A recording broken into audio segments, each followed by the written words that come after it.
All right. Again, welcome to the Greater Los Angeles African American Chamber of Commerce Women's History Month presentation. Better known as GLAAACC, we're dedicated to the growth and development of Black-owned businesses in the Greater Los Angeles area. My name is Angela Gibson Shaw, and I have the pleasure of serving as the president of GLAAACC. We have many programs and projects, and we're so excited that you could join us this afternoon for a special celebration of inspiration and empowerment as we celebrate Women's History Month. One of our programs at GLAAACC that we're most proud of is our Business Evolution Program.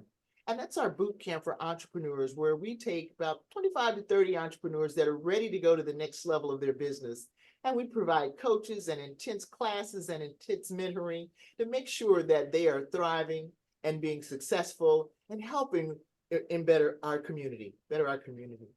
And so you're going to meet a few of them today. And so let's go ahead and get started because we've got a lot to unpack. And I'm going to start again. I'm Angela Gibson Shaw. I've been affiliated with GLAAACC for the past almost 20 years. Wow. I began on the board of directors with GLAAACC when I was at AT&T. I retired after 35 years, and now I'm over here at GLAAACC serving as the president full time. So appreciate it. I want to introduce the rest of the GLAAACC staff. They're all women, so it was only appropriate that for Women's History Month that I introduce them, let them introduce themselves. So Jessica. Good afternoon, everyone. I'm Jessica O'Davis. I'm the newest member here at GLAAACC. I've been here a little over a year and a half, and I'm the special events and social media coordinator. Anytime you see anything online, it's probably me. And I moved from the East Coast over here with my Christmas twins. I have a boy and a girl, so I'm very happy to be here, and we are loving the sunshine. So, wonderful to be here. Thank you, Jessica. Naomi. Good afternoon, everyone. I'm Naomi Scott. I'm the Director of Operations here with the GLAAACC team, and I've been with GLAAACC for the past 8 years.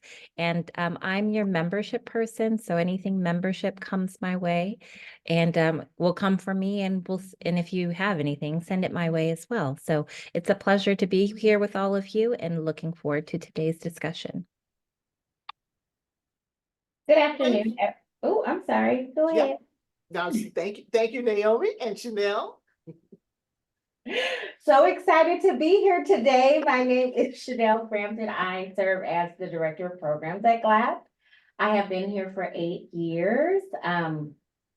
So I am over the programming here as well as our scholarship program. Many of you know we have a 501c3 for the Education Fund and Foundation. So excited for all the panelists today and looking forward to a wonderful webinar. Thank you. Thank you, Chanel. And in order to meet the rest of you, if you take a moment and put your name, contact information in the chat room, that's kind of how we're going to be interactive today. So please feel free to introduce yourselves to the rest of the group. And we'll be talking and chatting along the way. And I'll ask you a couple of questions and, just help us, celebrate Women's History Month. So welcome queens and a couple of kings I see in the room. All right, so let's get started. Our first speaker is Robin S. Thorne of CTI, and she is also a graduate of our BEP program. Robin Thorne is a chemical engineer, an advocate for women in non-traditional careers, and believer in people pursuing their passions. In 2009, she started CTI, a firm providing engineering, environmental, safety, and construction management services, and she serves as the CEO. They've held contracts with the U.S. Department of Forestry, U.S. Department of Justice, Federal Aviation Administration, nonprofit corporations, and many more. She also has her own nonprofit called Demo Chicks, and it's a nonprofit that introduces girls to non-traditional careers and empowers women who are in them. And so it's my pleasure to bring to you Ms. Robin Thorne. Hello, everyone. And thank you for that wonderful introduction. I so appreciate it. And I love when I'm asked to speak to entrepreneurs because we know that it's not for the faint at heart, but we know that we do succeed. And so I'm here, a living example of one of those successes. My story, where does it all begin? I like to start at the beginning. I mean, looking back, I didn't realize the path that was being laid or the examples or role models that were in my life. But growing up, the lessons I learned was resilience, determination, selflessness, and being focused. And I learned that from my mom because my mom was a single parent. My parents divorced when I was 13, and my mother took her 4 children and moved on and made it happen. I mean, she went back to school. She was a stay-at-home mom, and she went back to school. She got an education. And that's what I saw, growing up, not knowing that it was instilling something in me. But when I look at the challenges associated with being an entrepreneur and the obstacles I've overcome, and I wonder, where do I get this resilience from? I look back and I think about my mom. And okay. So when you think about inspiration, struggles, and tips, I was like, what do I have to share? Well, I've been in business for about 15 years. And oftentimes when you start a business, they talk about, having a business plan. Well, I forgot to set my timer. I know Angela will gladly mute me when it's time, but let me just get it set. I think about, the business plan and, what am I going to focus on? Well, I have to share with you, that was not my journey. I always say it's the magic of saying yes, right? When opportunity presented itself, I said yes. And I said yes multiple times. I said yes when it was time for me to leave Philadelphia and move to California. I said yes when it was time for me to move on from my manufacturing job into a risk management profession. I said yes when my business partner approached me and said, hey, there's an opportunity. There's a lot of money out there for women and minority-owned businesses. I said yes. And so that's how my entrepreneurial journey began in 2009. I started with a business partner. At the time, I was working full time.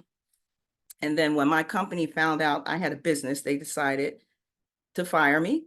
So in 2011, I was released from my job and I thought, wow, that's a sign, right? That's a sign that I'm really supposed to be an entrepreneur. So, I had a choice. I could have found another job or kept moving, but I know I probably would have never walked away from my job because we weren't really making a lot of money in the business. So in 2011, job let me go. In 2012, I left my partner. And that's when it got real, right? Because there's no one to rely on except for myself.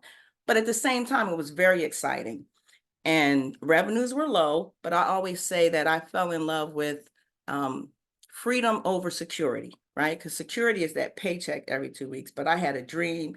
I was going to all these networking events and outreach events. And I'm like, something's going to happen here.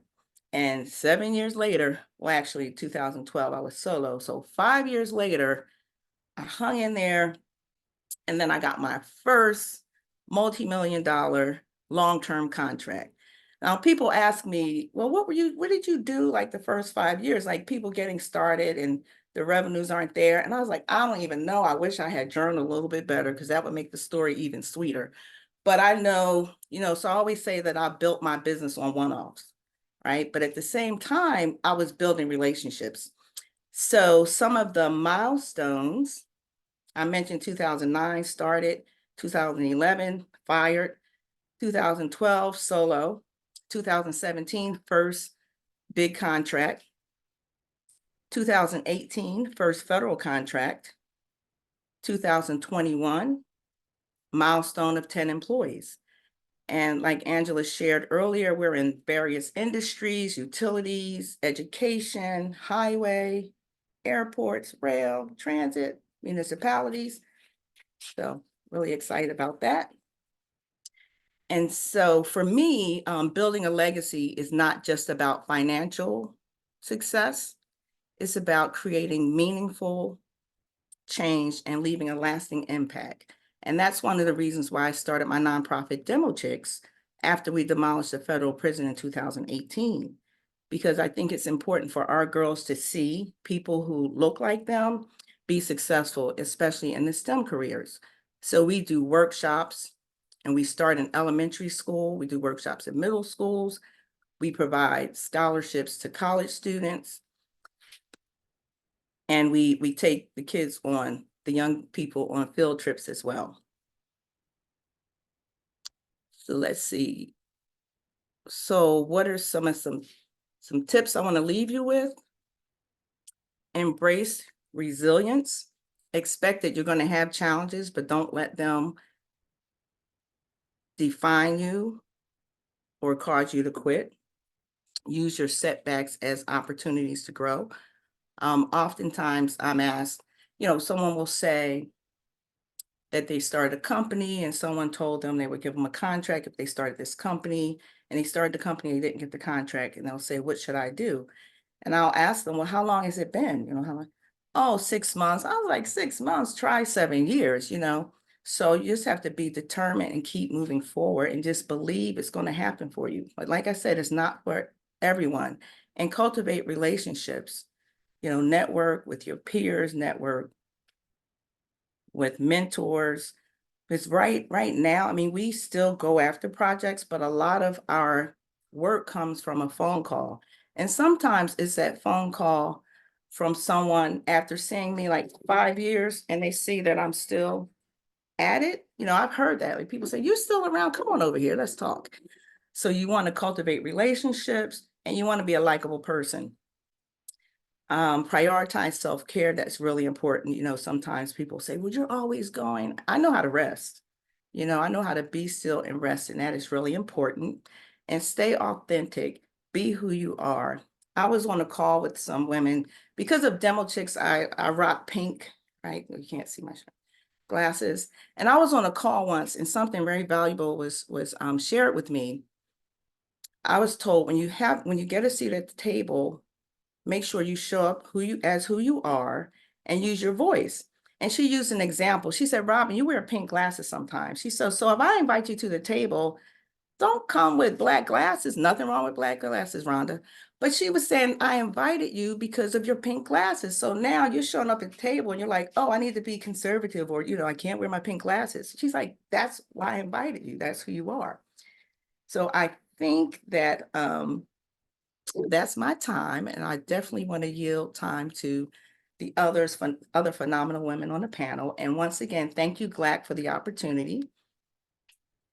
Thank you. Thank you, Rhonda. How about a round of applause, reactions, claps, thumbs up for Miss Robin. I really love that. You're right, Arnetta. That freedom is priceless. Yes, and embrace resilience. Right, and we're going to send out some information on how we can learn more about Demo Chicks. Thank you again, Robin. Our next speaker is Vivian Bowers. She's the president and CEO of Bowers and Sons Cleaners, and she's also an alum of our BEP program. Vivian is the driving force behind Bowers and Sons Cleaners, a cherished family-owned establishment serving the Los Angeles community since 1950. As the president and CEO, Vivian brings a wealth of entrepreneurial spirit and dry cleaning expertise, having seamlessly transitioned into the role since 1994. Before spearheading the family business, Vivian accumulated over 2 decades of sales and management experience in retail and service industries. She worked at the Kaiser Foundation Health Plan and Bullock's, which we now know as Macy's, and Casual Corner. These all have equipped her with invaluable skills in marketing, management, and customer service. Please welcome Vivian Bowers. Mike, good afternoon. Thank you for having me. It is an honor and a pleasure to be here.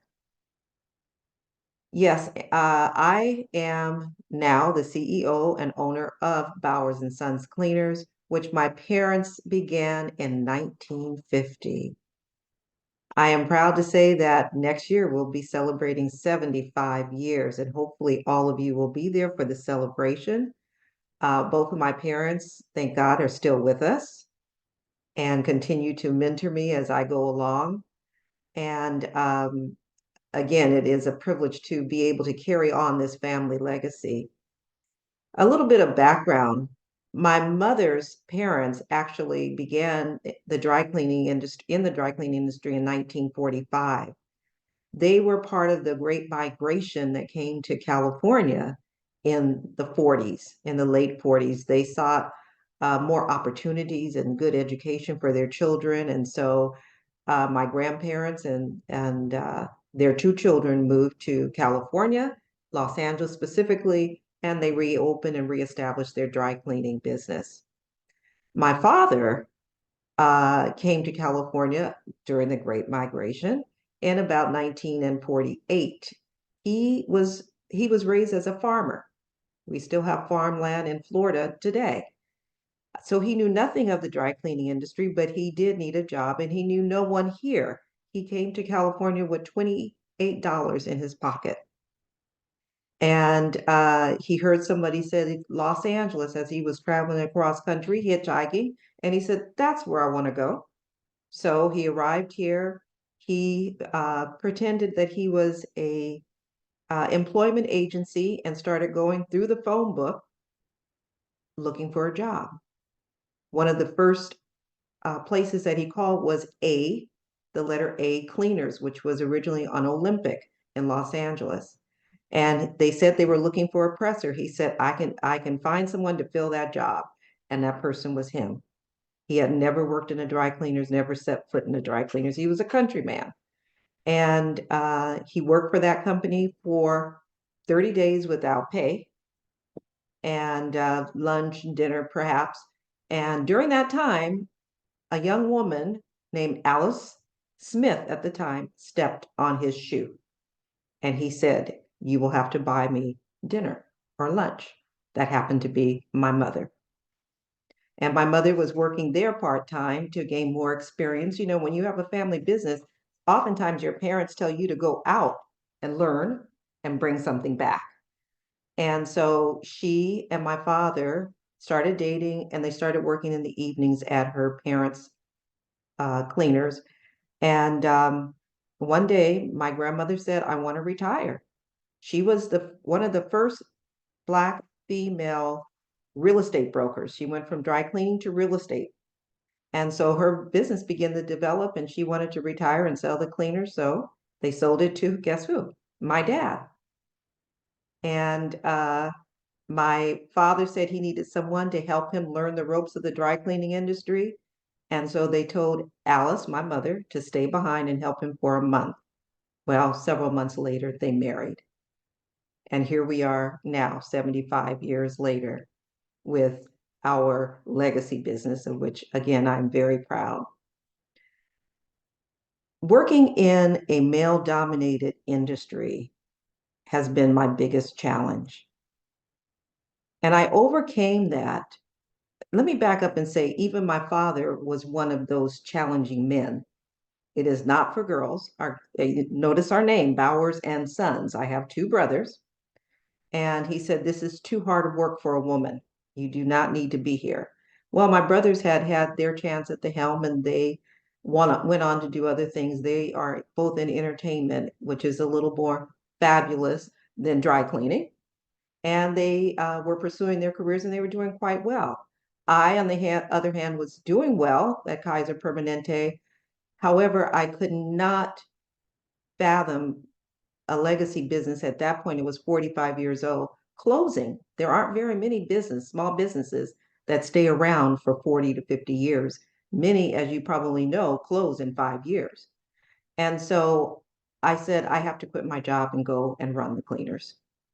And that's what I did in 1994. Again, back to the male-dominated field, I wasn't taken very seriously. There are still not very many women in the dry cleaning industry. It is hard, laborious work. But what I did was I learned everything I could about the parts of the dry cleaning industry that I knew nothing about, which was the machinery and the chemicals and the things like that. Ladies generally work the front counter. If you all go to the dry cleaners, you see them maybe doing alterations or taking in and giving out clothing. But at this point, the complete plant was mine. I had all male employees except for one staff person who did not take me seriously. They did not take me seriously. So I had to learn to be tough, yet not lose my femininity. I had to learn all of the equipment and how it worked, the chemicals and what was to be expected. I learned how to change motors, how to do the dry cleaning, things that the guys in my family used to do, I had to learn to do. And at the same time, fight off those men who are flirtatious. Excuse me, young man, I see a man here with us. But they make approaches to you. So I learned to stick my hand out and give a firm handshake from a distance and be very succinct when speaking with some people. But also, I learned to create allies or make allies in the industry of other men who did respect what I did and who I was and the person that I was. And to Robin's point, just remaining who I am, not trying to become very masculine. Some people do that in order, they put on a front to become accepted by men. No. Maintaining the femininity, yet being firm. And so that has been my strongest, biggest obstacle. However, today, after 30 years in the industry, I don't have that problem. I'm very well respected. And in most any room or table, any room I go to or table I sit at. When you're in business, Robin mentioned it earlier, it's not for the faint of heart. When you're in business for yourself. And I learned that you need to do something that you're passionate about. Am I passionate about dry cleaning? Yes, I grew up in the industry. But what I'm passionate about is giving and delivering good service, quality service. And that translates to almost every business that you own. I found that I had to become that business. As I mentioned, learning the machinery, listening to the sounds of a presser or not, a person not pressing clothing, listening to the sound of the machineries, listening to the customers and what they want and don't want. I became the dry cleaning industry. And I believe someone said it very well once, Wynton Marsalis, he said, you have to be the isness of the business. You have to become that business. And I think about that often because when I'm there, I am consumed with what I'm doing. Not that I don't, I'm not human. I don't hear and do other things and I don't take time off, but you have to become that industry. You have to give it your all and understand it. And what would I say to you that those of you, other than that, becoming a part of that business, join organizations like GLAAACC, join industry organizations, stay abreast of new technologies and changes. In my case, there are new chemicals and, everyone's eco-friendly today. But get involved, network, get a mentor. But especially, I find joining organizations such as GLAAACC can be very beneficial because they have resources, they have educational tools, they help you with your banking and your financing, which is another thing. I don't know how I'm doing on timing because like Robin, I did not sit. Okay. Time is up. Okay. Well, thank you so much for the opportunity. And I hope I've shared a little bit of something for you. And please look me up in for our 75th celebration. Yes. Okay. Oh, that's great. Congratulations. We love that. Yeah, that's fabulous. And congratulations on 75 years. I think that's a great example of generational wealth. And you helped me segue into our next speaker when you talked about access to capital. Let me introduce Delphine Pruitt. She's Vice President, Business Access Advisor, and a GLAAACC board member. Delphine has served more than 25 years in financial services. Prior to US Bank, she was Vice President of Diverse Strategies with Bank of the West. With a passion for equity and inclusion, Delphine founded Connect the Dots Consultants, a consulting firm that collaborates with mission-driven organizations to accelerate their equity and inclusion journey. And it's my pleasure to present our GLAAACC board member and Vice President at US Bank, Ms. Delphine Pruitt. Thank you, Angela, and thank you for hosting this event. And I'm just really like honored to be here because, as you know, I am. I love to talk, but not only just talk, but I really love to spend time and learn and share with other business owners. So I'm deeply humbled to share my journey as a Black entrepreneur, as well as my role at U.S. Bank as business access advisor. My journey's been marked by challenges, triumphs, and unwavering determination. A journey that what Robin said earlier that embodies resilience, one of consistency, and one of a spirit of other countless individuals striving to make their mark in the world. My journey began with a dream to just defy all odds, to challenge the status quo, to carve out a path for me and for everyone could feel valued. Growing up, I saw firsthand all the disparities and injustices faced by the Black communities. But I also witnessed boundless opportunities, potentials, and untapped talent, within our midst. And for Black businesses, it's often hard to get started with this boundless potential and talent that they often don't have access to the resources that can really help them grow and thrive. So with this awareness at an early age, I decided that I was going to embark on my job as well as my career and personally on this road to build Black wealth.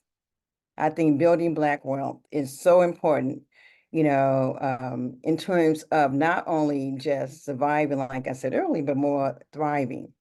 So while I face obstacles that seem insurmountable and barriers such as those systemic, inequalities we see in the systems, limited access to resources, as well as biases, unconscious biases, throughout.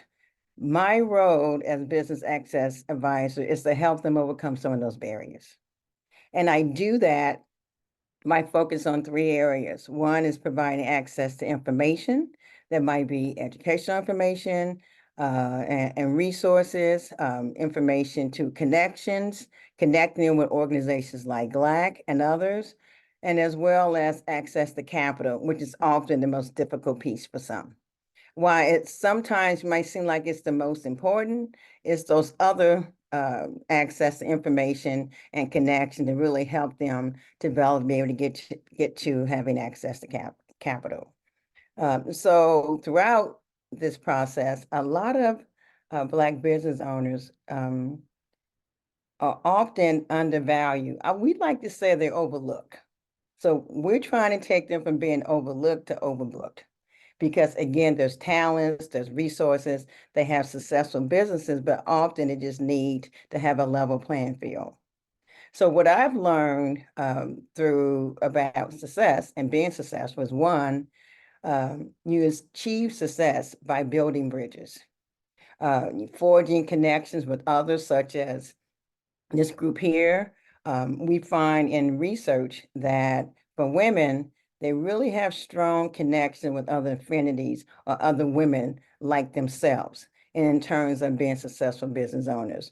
And lastly is lifting up others, as you climb. And we see that in the research, and I see it daily, particularly with women, how they do reach back and lift up others. And those who are starting out, they're willing to provide that information. They're willing to be that mentor or that ally, or sometimes just that kind ear that often business owners need to have someone who can just listen.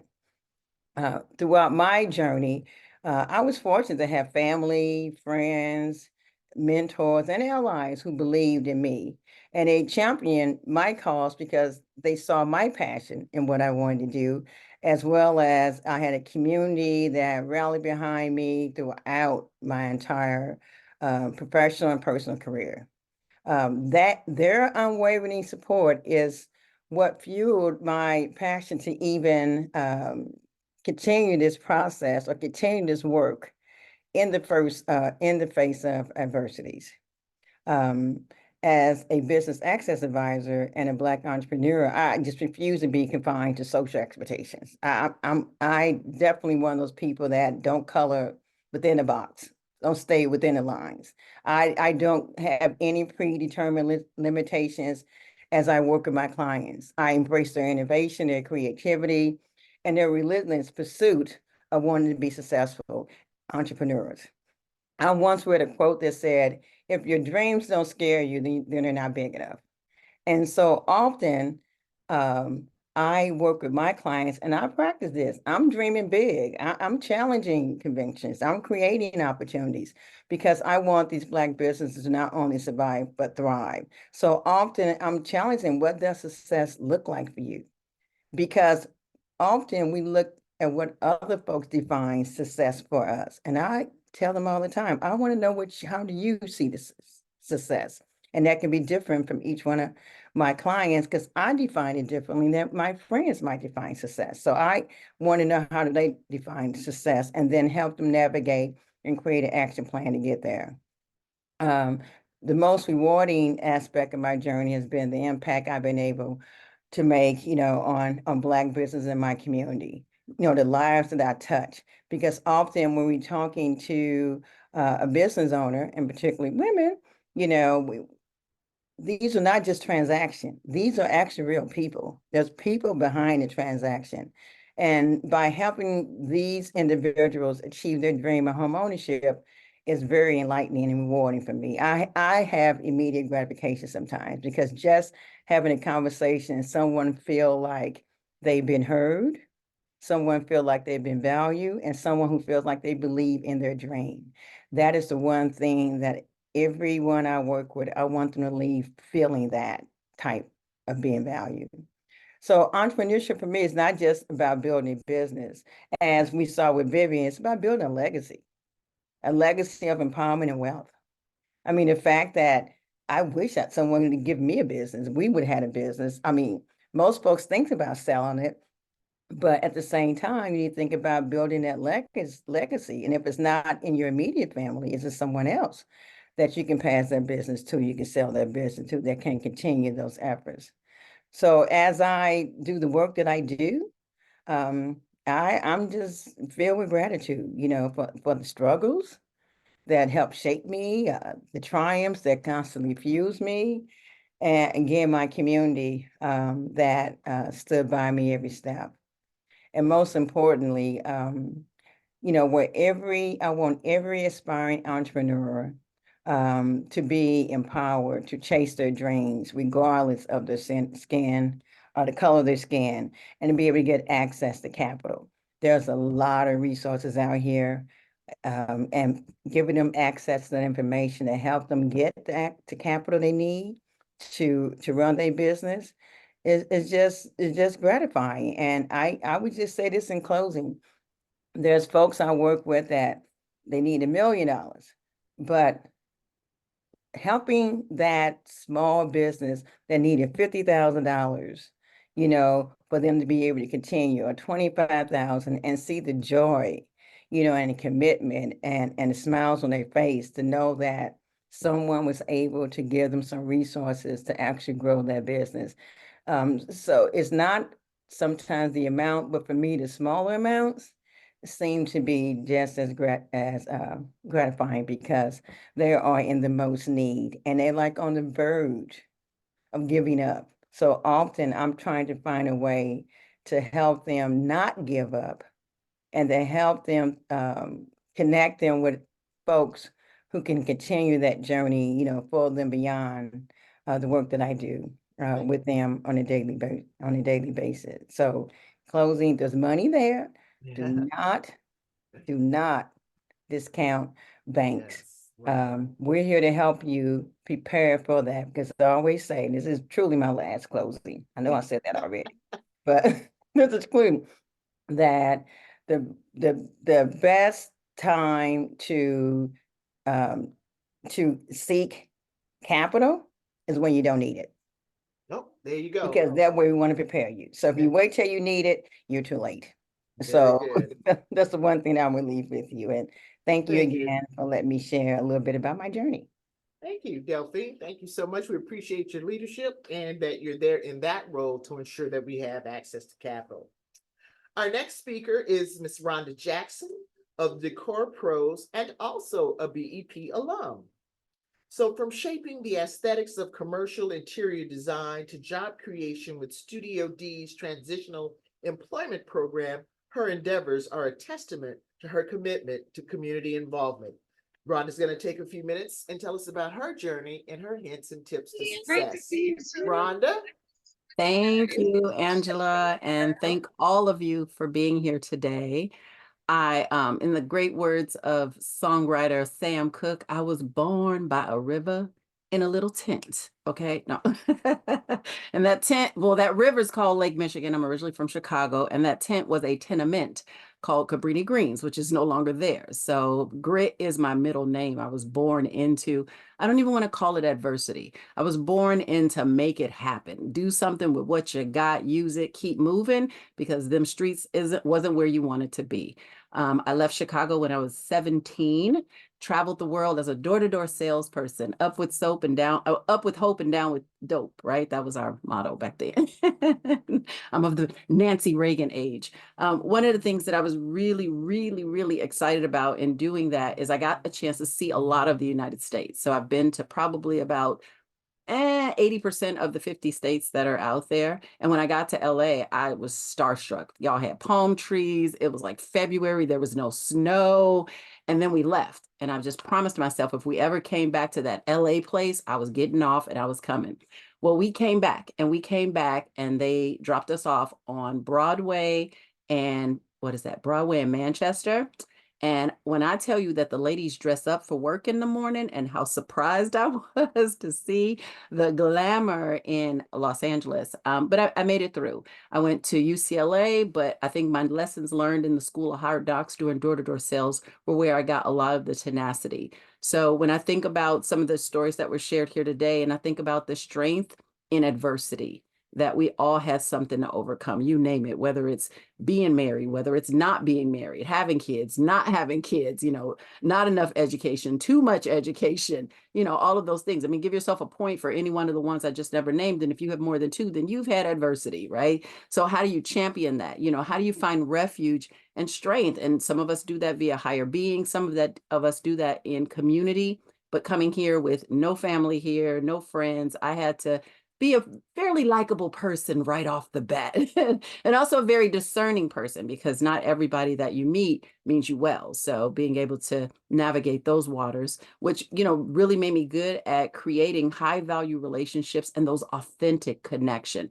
I needed to learn the city. I needed to learn the ropes. I needed to understand the landscape that I was in. And I speak about learning Los Angeles, but you also have to learn that about business, right? Because as small businesses, a lot of us start out as tradespeople. I went to school for interior design. I became a paint contractor. After that, I opened a paint store, created a workforce development program, working on, creating community in Third Saturday, started a podcast. So I am one that is a proponent of being a life learner. You are always, always, always in learning mode because the things that you learned, I've participated in quite a few programs similar to what Angela was saying about BEP, the Goldman Sachs 10,000 programs, the Foster School of Business, UCLA Anderson School of Business, because at every level, there's new information. There's something that I didn't know as a $100,000 business. There's stuff that I didn't know at a $500,000 business. So I constantly retooled and retrained myself and allowed myself to be poured into, right? Whether those were formal trainings or webinars like this, where I'm just learning from the experience and the fortitude of the women that came before me. But creating those authentic relationships, but also being able to pay it forward. So bringing value to those conversations. There's one thing that I do to start every year. And sometimes it's a restart through the years. I pick one word and I let that word be my North Star, be it for business and in personal, because that's very important for me, that my alignment is not only me showing up every day to do the work, but am I enjoying it? I mean, I'm at a Rhonda 5.0 mode. And so these days count. I've got less of them in front of me than I do behind me. And I need to make every single one of them count. So it's very important to me that I'm intentional. So that was another very purposeful decision that I made, that I'm very purposeful purposeful and the actions that I take and the decisions that I make, coming here today. Think about it. You're here. You've spent this wonderful hour with us today. How do you take that information? How do you implement it into your life, into your business, into your story to create the transformation that you want to see? And I'm not talking major transformation. I'm not talking about going from a Rhonda to a Kim Kardashian. I'm talking about going from you to better you to community active you to giver you to better parent you. I mean, wherever that transformation needs to happen. But on the other side of that is also embracing my imperfection. I am not good at everything. I don't pretend to be good at everything, but the 3 or 4 things that I'm good at, I'm good at. And I surround myself with people that are good and better at all the other things. So I didn't go to school to learn QuickBooks. I don't have to know that because there are people that enjoy doing that and they're good at it and they're paid well to do it. And I am happy to be one of those participants to actively pay them to take care of those things for me. Robin's laughing, I see you. You don't have to be good at proposal writing. There are people out there that will help, and the programming that's offered through the BEP program and other programmings will give you that tutelage, and you actually meet people. You meet the people that you need to know and connect with that are good with some of those things, and then they can take those things over, and you're supporting their business, and then they're supporting yours, and then that's how we as a collective continue to grow and rise and thrive. But finding purpose and fulfillment at heart, even though I have all those other titles, small business commissioner, I'm active on several boards, I'm a builder at heart. And for me, building is betterment to underserved, under-resourced, underestimated individuals through learning and development.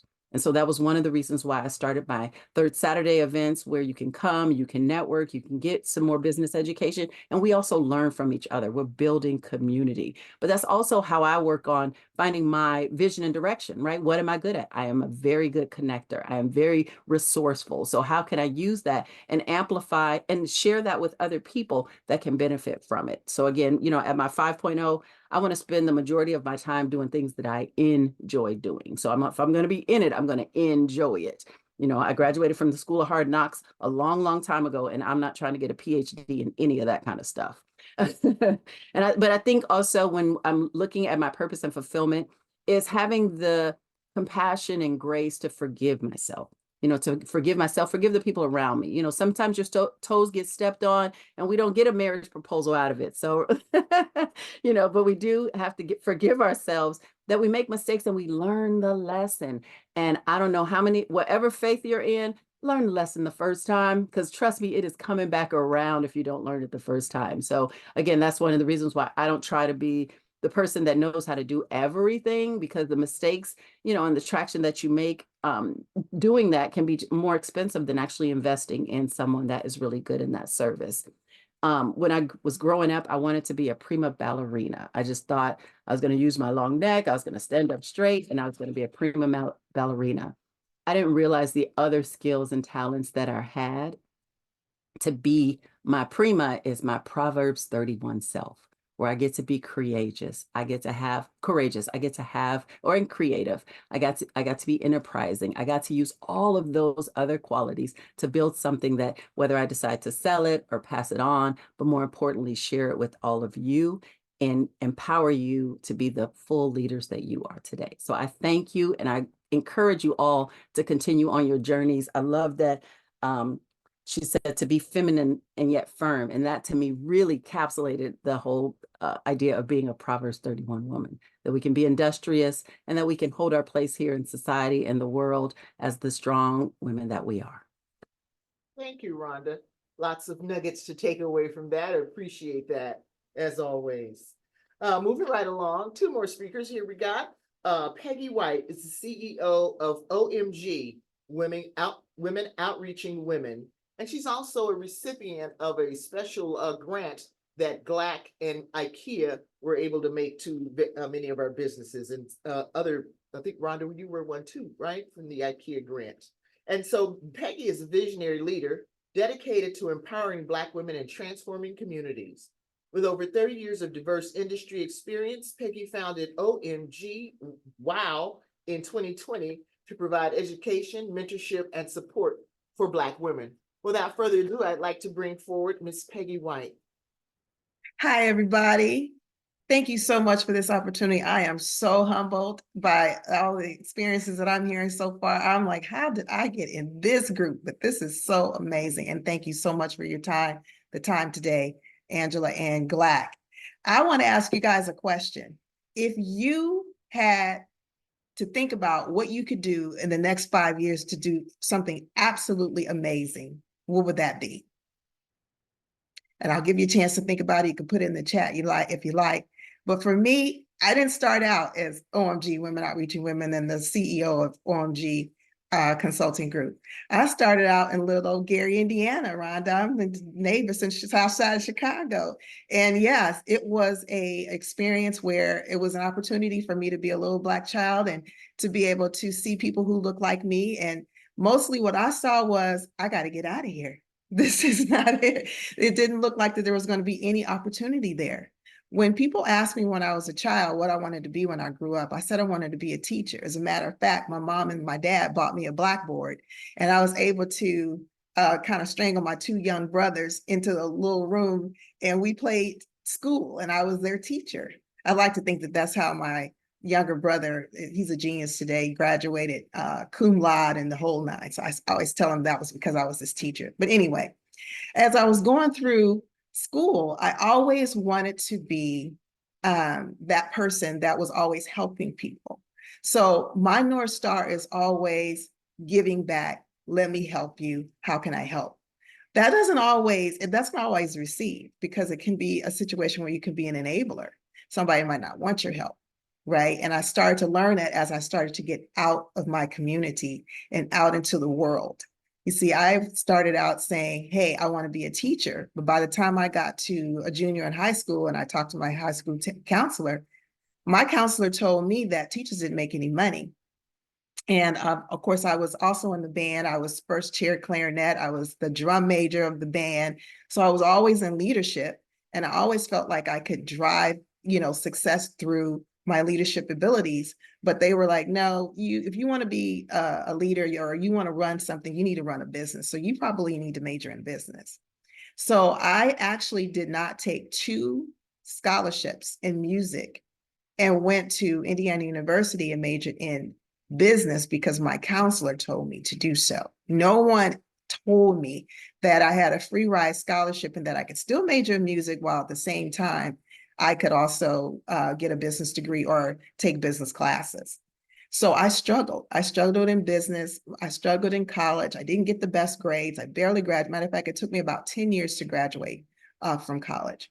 I took a hiatus during my first year of college, and I went to travel school. I learned how to be a travel agent. In those days, there was no internet. There was, nobody, you can book your own travel. And so corporations and individuals went to travel agents to help them to schedule their travel.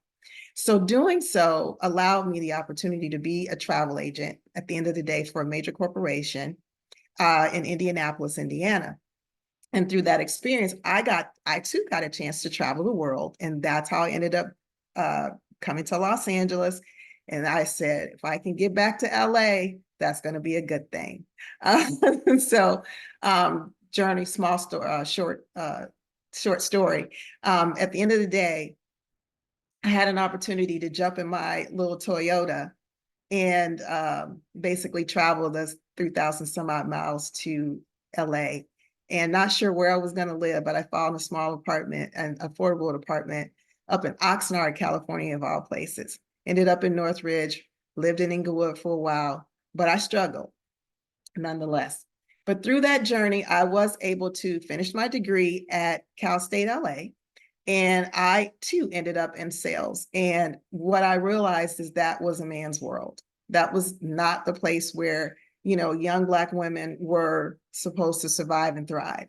But for me, it gave me an opportunity to earn a living, but at the same time, be a leader. I like the competitiveness of sales, and it gave me an opportunity to move in management. And again, to be able to help people. But I mean, my sales careers, they last 7 or 8 years, but then for some reason, I end up having to transition from one organization to the next. So I left furniture sales, went into manufacturing sales. I ended up going from manufacturing sales to banking sales to advertising and marketing. I was in pharmaceutical sales. And it just seems like God was continuing to move me through these different types of organizations. And at each place, I learned different strategies. I learned different abilities. I learned how to, talk about accounting. I learned about banking. I learned about advertising, marketing, all these different aspects. And so I felt like, and it wasn't easy, and it was always a struggle. And it was always, I would be the only woman, definitely the only Black woman in basically a male society. So fast forward, I remember I finally got this really cool, great management job at Pitney Bowes. And I bought a BMW, a small one, a 318i. And it wasn't a week, hadn't had it a week. And I went to the local 7-Eleven at lunchtime. And when I came out, there was 7 police pointing big rifles at me. And they said that, of course, they had me put my hands on the car, and they wanted me to they said that the car was stolen, or they thought that the car was stolen. And I told them if I could get my license and registration, I'm really happy to share with them that it was not. And needless to say, I was able to do that, and they did lower their guns eventually. And I asked them what made them think that my car was stolen, and why was I signaled out? And they said that in those days, cars were stolen. Black women just basically didn't drive around these kind of cars. And if they did, their boyfriends gave them the cars, and the cars were usually stolen. So the reason why I'm sharing this story is because that story kind of transitioned and kind of shaped the rest of my life and my career. Not only, again, my North Star is helping people, but my North Star was also to be an advocate for Black women. And quite frankly, because of the struggles that I've been through, the things that have happened to me, countless things that have been against me, I knew that I was supposed to be for women who look like me. And so that is pretty much the reason why I started OMG, Women Outreaching Women. It is a 501c3 organization specifically designed to support the sense of agency for Black women. Black women have it going on. They're strong, they are resilient, they're all the things that these ladies said today. And if we have a community, if we could create a community where Black women could come, be inspired and be uplifted, mentored and educated in areas that they need support in, what a wonderful experience that would be, and how well these women would be able to contribute back to the community and to society. So we educate in 5 different areas: financial literacy. We talked about relationships. We talked about enterprise. We talk about spirituality, and we talk about health. Right. The acronym is FRESH. We're taking a fresh approach to supporting Black women to high levels of success. I thank you all for this time today. Yeah. I appreciate you so very, very much. And I look forward to, again, supporting you in any way that we can through OMG Wow. Thank you. Oh, that was nice. Thanks for sharing your story. We certainly appreciate that, and much success to your program. And our final speaker, and can y'all give me 2 minutes on the back end? 5:02, we'll be out of here, because I'd like to have you stay and meet Miss Niall Cook. She is the founder of Avacom Virtual Solutions, and she too is a BEP alum. And so she was born in New Orleans and raised in Monroe to a family of carpenters and musicians, and her love for building and entrepreneurship drove her to study mechanical engineering and physics at LSU and the Southern University AM in Baton Rouge, Louisiana. Since 2010, she's been teaching advancements in tech to non-technical thinkers. Avacom Virtual Solutions is a small business academy and technical assistance center dedicated to closing the gap for women entrepreneurs. Niall, take it away. All right, and I won't hold you guys. I keep my timer handy, and we're started. So stay to the end. I'm going to be giving out an amazing prize, so just stay with me. You're going to love it. I'm Niall Cook. I'm the owner of Avacom. We're a small business academy dedicated to closing the gap for women entrepreneurs using AI and automation. We create culturally competent programming so that women with great ideas can start businesses. As she said, I'm a Louisiana Creole. And I was raised in a very loving, very supportive, huge family. I have 10 siblings. I'm right in the middle, but as I say, I'm the leader. and tons of uncles and aunts, lots of support. And the town was so small that we all had a saying that if you can't find a job, you make a job. My papa owned a construction company that he allowed me to work for as a very young child. I probably was illegal. And I learned there how important it was to have that autonomy. When I went to Baton Rouge and went to LSU and Southern University, I had an engineering professor that encouraged me to try to add a class called Entrepreneurship for Engineers. And in that, I learned about the symbiotic relationship between the community and businesses. I went back home and started a call center where I was paying 3 times the minimum wage. My people were working from home. And I started to learn how to teach them to start businesses, to transition them off of food stamps and Section 8 programs. And I did that for years until, as Louisiana is, we had a big hurricane and a storm that destroyed our building. And because I didn't know anything about capital or infrastructure, we went out of business. Some years later, I moved to LA in 2019, and that has been the catalyst for my success. My total thinking changed once I moved here. The first 2 things I did was I hired a business coach because I knew that I'm missing something. There's something that other people are doing that I'm not getting.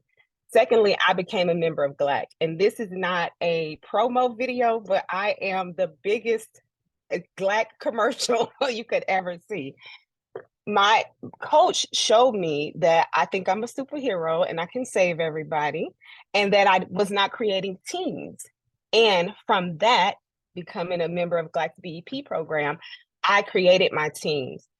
I learned how to surround myself with go-getters that had astronomical dreams, that thought so big that it made my $1 million a year revenue that I was thinking of seem small. I learned about infrastructure, and I learned how to network. For networking, I have my goals. When I go in, I'm going to find my customers, which few are going to be my customers. Most are going to be my team members. You're going to be on my team, but you're not going to know it. And Jessica's on my team. She didn't sign the paperwork, but she's on my team. My brand champions. Who's going to champion my brand that they've never purchased from me, but they're going to be in rooms talking about me? And who are going to be my partners? That's what I learned from BEP, and I've built that. We were a web design company. We offered those services. And from there, we learned that having a website is like having a boutique in the middle of the desert. Nobody knows you're there unless you drive traffic. That transitioned into the AI and automation, and that transitioned into the academy. Learning the infrastructure piece was huge for me. Moving from one-on-one clients to group clients, moving from one-on-one $2,000 deals to large-scale corporate deals. Whatever you're offering, you can offer that to a corporation. If you don't have a service or product to offer to a corporation, create one. What we did was we added one-on-one service, changed one-on-one to group. We now have those classes. They're pre-recorded. You can go to our website and you can purchase those classes and learn how to get through SAM.gov. We created a partnership with Lendistry, where you can now come through us and put your application in for Lendistry. I have a significant income as a public speaker. I joined the First Speaker Academy. I was actually invited to join First Speaker Academy, and now I'm in their directory. Our graduation is next month, and I speak. The last thing I did, but the most important one, is I raised my prices. We're not charging enough. We do not charge enough. You can't give everybody a deal, because when they come to turn off your lights, they don't take deals. They only take money. So I was able to surround myself with amazing people like Angela, who is a brand champion in my mind, Lauren Malian, who also helped me win a grant, and an amazing woman named Arlen Hamilton, who is a venture capitalist that focuses on giving money and building up Black-owned businesses, LGBTQ businesses. So we have 1 minute and 40 seconds left. I'm going to share my screen if I'm allowed, and I'm going to show you what I brought for one person. Can you allow me to share my screen? And if not, I will tell you that I'm going to give one person a free ticket to the Your first million 2024 live, April 9th through the 12th. The people that are going to be there are Janelle James from Abbott Elementary, Issa Rae, Sheila Johnson, Rich Paul, Dean Forbes, so many other people. I'll put the link in the chat if you haven't heard of it. And who wants to go? That's the form. I sent you the form. Fill out. It's just your name, email address, and I'm going to give one person that, because I have been so loved on by all the women that I've surrounded myself with. And these women have really championed my brand. And I know what it feels like to be on the other end getting something for free. So 37 seconds. I'm done, y'all. All right, very good. Thank you. Thank you for bringing us on in on time. Thank you so much. Let's give all of our, there we go. Okay. Your first meeting, that's the conference. Excellent. Let's give all of our speakers a round of applause. Very good. Yes, and thank you so much for taking time out of your very, very busy days to join us. I know tomorrow is Good Friday and we'll celebrate Easter this weekend, those of you that do that. And then there's lots going on here. And so please stay tuned to GLAAACC and we'll be sending this out. And now I'm going to pass it on to Jessica to take us out.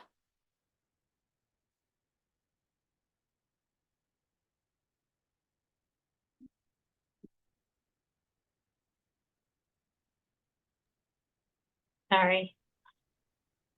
My screen moved. Thank you so much, Angela. Thank you, Niall. Thank you, ladies. Those are really great opportunities and resources. Those are wonderful, amazing stories we heard from everyone. We'd like to thank you all for attending our special Women's History Month webinar, Empowering Black Business Women. We hope everyone found value in today's informative and worthwhile presentation, and that you enjoyed hearing from all of our panelists. Thank you again, ladies, for making this event such a success. Your words of wisdom were thought-provoking and inspiring. And I'd also like to take a moment to thank our GLAAACC staff, Naomi Scott, Operations, Chanel Frampton, Programs, and Angela Gibson Shaw, our tried and true presence. We do have a few upcoming events. We have our 30th annual GLAAACC Economics Award Dinner, Friday, April 19th at the JW Marriott LA Live. It's our 30th. We are sold out. I got to switch that flyer out, guys. So if you don't have a seat, you better find a friend who has a table. We have our member meetup. Our next member meetup will be April 30th. It's a Tuesday at 4 p.m. via Zoom. It's a great opportunity to meet other members and learn about their businesses in a casual environment. And lastly, we have our GLAAACC BEP graduation and spring mixer. That's Wednesday, May 15th from 5 to 7:30 at the Marriott LAX. This event will celebrate our BEP graduates, a great opportunity to learn more about the BEP program and to interact with other GLAAACC business members. Make sure you're following us on all of our social media so you don't miss any events, and feel free to share your flyers and events with me. And as always, we want to encourage you, if you are not already a member, to join GLAACC as a member today. We have a number of benefits for members, including access to special events and exciting exclusive opportunities. You can find more at our GLAAACC website. Thank you guys all for joining us today.